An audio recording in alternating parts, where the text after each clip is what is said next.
And for our last story today, let's turn our attention to Turkey, which was struck by a 6.2 magnitude earthquake on Wednesday that left more than 150 people injured in Istanbul. In the hours following the earthquake that shook Turkey's biggest city, Istanbul remained on edge as over 180 aftershocks continued to rattle nerves of residents.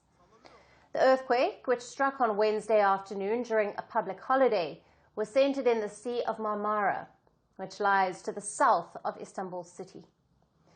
As buildings shook, hundreds of people rushed onto the streets, where many could be seen checking their mobile phones for information or making calls to their loved ones.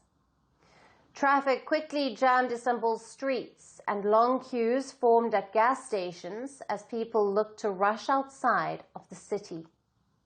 I bought it oil because of the earthquake, so that I could leave Istanbul if there was a more severe earthquake in the evening.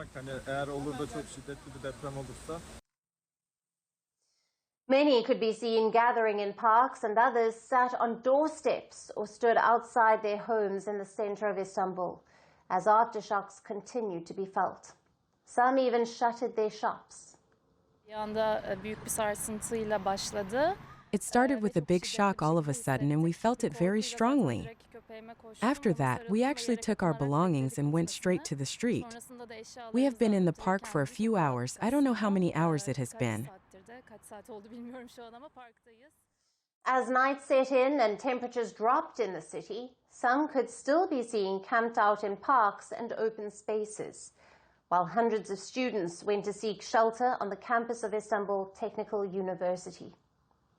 Turkish President Recep Tayyip Erdogan said that surveying efforts were underway and claimed that there was no problematic situation in the aftermath of the quake, one of the strongest to strike the city of 16 million in recent years. Now, Turkey is crossed by two major fault lines, and earthquakes are frequent. 2 years ago, Turkey suffered the deadliest and most destructive earthquake in its modern history.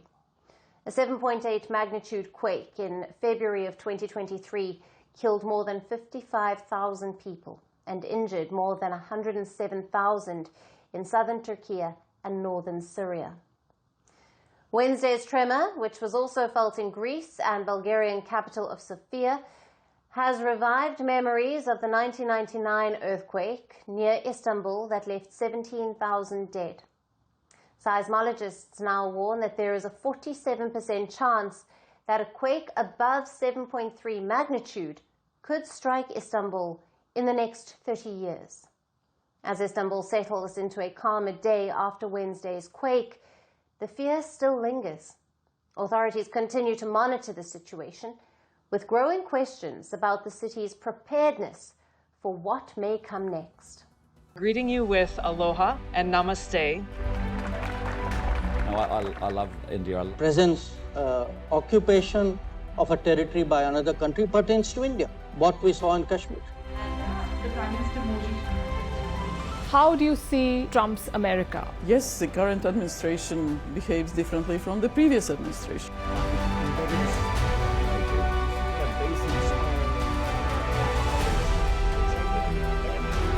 Are you saying that there are foreign powers who are trying to bring down the current government in Syria? Exactly. Iran, maybe Russia too. Prime Minister Modi committed to South-South, cooperation. Not over 50%. Is Ukraine prepared to pay the price for that peace? No compromises at the cost of territorial integrity and sovereignty.